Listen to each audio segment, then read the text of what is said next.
Olá IPCA, hoje é quinta-feira, dia 20 de novembro de 2014.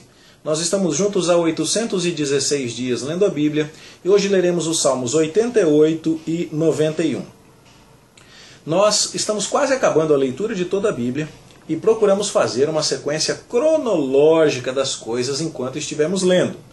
Assim, sempre que aparecia um salmo que a gente conseguia identificar o seu contexto e sabia quando ele foi composto, a gente interrompia a leitura da história para ler aquele salmo dentro do seu contexto. Mas isso não dá para fazer com todos os salmos, e alguns foram ficando. E agora a gente está lendo o que sobrou de salmo. Não é que esses salmos são menos importantes porque sobraram, é que eles não foram identificados em seus contextos. No entanto, a leitura destes salmos agora está se mostrando muito proveitosa para nós. Por quê? Porque nós podemos agora, a partir da análise destes salmos restantes, fazer com você algumas considerações sobre a história do livro de Salmos. Então vamos pensar menos agora em cada salmo em particular e mais na coleção e na mensagem que podemos depreender quando analisamos o livro dos Salmos como um todo. É assim que a gente prestou atenção nos cânticos de romagem, na sequência que havia naqueles 15 cânticos dos degraus. Foi assim que a gente prestou atenção no Halel egípcio. Foi assim que a gente prestou atenção nos salmos de aleluia. E é assim que eu queria convidar você a prestar atenção nos Salmos 88 e 91 que estamos lendo hoje. O Salmo 88 é a canção mais sombria de todo o livro. Ele é um lamento muito sério, mas não um lamento como aqueles que Davi apresentava quando fugia de Saul. Porque lá sempre havia uma nota final de confiança, uma declaração de fé. Parecia que o salmista via uma luz no fim do túnel. Aqui, no Salmo 88, a palavra final do salmo é trevas. E parece então que o salmista não está vendo nenhuma situação de esperança. Ele não declara aqui alguma fé, alguma certeza final de que Deus vai livrá-lo. Ele chama Deus de o Deus da sua salvação. Ele diz que está clamando a Deus, mas o cenário é o mais sombrio, a tonalidade é a mais escura de todo o livro do Saltério. Ele fala que a ira de Deus está pesando sobre ele, que Deus o colocou na cova, que desse jeito não vai dar, porque um morto não pode louvar a Deus. Mas ele ainda continua clamando a Deus, mas parece que Deus o rejeita, esconde o rosto dele, fez com que ele agora ficasse sozinho e tudo que ele conhece agora é a escuridão, são as trevas. E a gente fica olhando para isso e a gente entende por que o livro dos Salmos tem tão grande aceitação e é tão comunicativo com pessoas de tantos lugares e contextos diferentes. Ele narra as mais diversas experiências humanas. E aqui talvez seja a narrativa do sofrimento mais intenso, daquele onde você de fato nem mesmo consegue ver a luz no fim do túnel. É possível que você passe por um momento assim, e o Salmo 88 pode muito bem descrever esse tipo de experiência. Mas, louvado seja Deus, porque isso está sendo analisado como um salmo isolado. Mas se você o colocar na coleção e pegar a mensagem da coleção, você vai ter lições muito importantes. Lições que a Bíblia, em seus demais livros, nos dará, certamente, mas que eu gostaria de extrair com você daqui mesmo, do livro dos Salmos. Veja, por exemplo, o Salmo 89, que segue ao 88.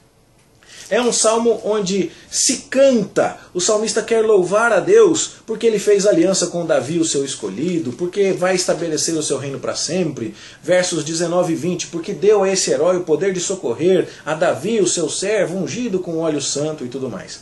Mas o salmo, a partir do verso 38, começa a narrar uma realidade mais sombria.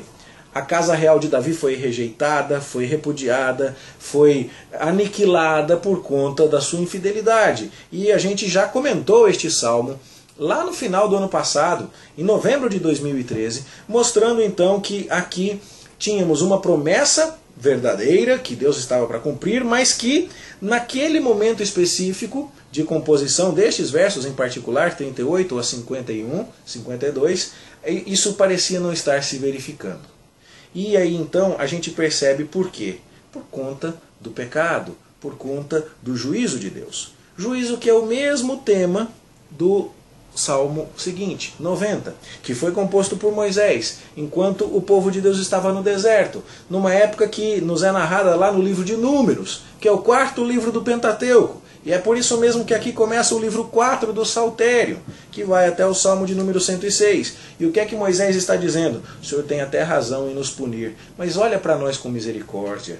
Nós estamos voltando os olhos para o Senhor. Volta-te para nós. Até quando? Tem compaixão de nós. E então Moisés está buscando a Deus para que ele se compadeça do povo que perece no deserto. Veja, Salmo 88, alguém que não está vendo luz no fim do túnel.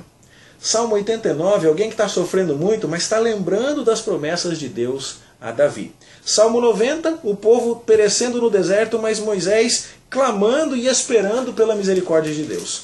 E quando você chega no Salmo 91, você já tem um tom bem mais otimista. E uma declaração de fé que diz: quem se esconde em Deus, esse vai prevalecer, esse vai descansar, vai ter alívio do seu sofrimento. E então os versos 1 e 2 do Salmo 91 são um testemunho. Quem habita no esconderijo de Deus, quem descansa à sombra de Deus, pode dizer que Deus é a sua proteção, é a sua muralha, que ele confia em Deus. E a partir do verso 3, então, e até o verso 13 do Salmo 91, o que nós temos é um incentivo. Faz isso você também. Confia em Deus você também. Ele vai te livrar do laço do passarinheiro, da peste perniciosa. Você não vai se assustar do terror noturno, nem da peste, nem da mortalidade. Então, preste atenção que Deus vai livrar você de perigos contra os quais nenhum homem é capaz de se precaver. Nem o forte, nem o poderoso escapam desse tipo de coisa. Mas quem confia em Deus vai se ver livre delas. Isso vai acontecer com você, diz o verso 9, porque você vai dizer que o Senhor é o seu refúgio, porque você fez do Altíssimo a sua morada. Então nenhum mal vai te acontecer, porque Deus vai dar ordem aos seus anjos, eles vão te proteger, eles vão te sustentar, e você vai triunfar. O verso 14 inaugura uma espécie de promessa que o próprio Deus agora faz. É uma resposta final de Deus. Aquele que se apega a mim com amor, que diz que eu sou o seu refúgio, eu o livrarei, eu vou colocá-lo a salvo. Ele vai me invocar, eu vou respondê-lo. Na sua angústia eu estarei com ele, eu vou livrá-lo, eu vou glorificá-lo, eu vou dar-lhe longevidade e eu vou mostrar a ele a minha salvação. Não é maravilhoso que depois, poucos salmos depois, do mais sombrio da Escritura, o 88, nós tenhamos semelhantes declarações da parte de Deus? E isso então nos convida a olhar a vida cristã com lentes um pouco mais amplas, e entendemos que, embora haja momentos muito sombrios, nós temos promessas maravilhosas. Embora possamos enfrentar terríveis provações, nós servimos a um Deus que se comprometeu conosco e vai nos livrar. Não é para abusar dessa promessa, como Satanás quis abusar. Satanás citou para Jesus ao tentá-lo exatamente os versos 11 e 12, dizendo que Jesus podia pular do pináculo do templo, que nada aconteceria. Não, esse seria um jeito muito irresponsável de interpretar a promessa que Deus está fazendo aqui. No entanto, é muito bom olharmos para o inário do povo de Deus, para vermos que, embora haja gente que teve ocasião em que cantou com muita tristeza, que não via a luz no fim do túnel, logo na sequência, no 89, a gente viu gente que sabia reconhecer que os seus próprios pecados fizeram com que a casa de Davi fosse parar numa situação de miséria, mas se lembrava das promessas de Deus. No Salmo 90, Moisés, o grande legislador de Israel, sabia que por conta do seu pecado o povo perecia no deserto, mas ele se lembrava da misericórdia. E já no Salmo 91, nós temos na sequência então um testemunho. Se você confiar em Deus, Ele vai te livrar. Um incentivo, faça isso. Diga a você que Ele é o seu refúgio e Ele vai te proteger. E terminamos com o próprio Deus fazendo promessas de que vai livrar os seus. Não é por acaso que na sequência o Salmo 92 é um cântico para o dia de descanso. Um cântico para aqueles que podem dizer que vão anunciar as misericórdias de Deus pela manhã, vão usar instrumentos, porque Deus os alegrou. Veja que coisa bonita, então, você analisar o livro dos Salmos na sua totalidade, na sua progressão. Aprendemos com o 88, há lugar para lamento. Aprendemos com o 91, há lugar para certeza.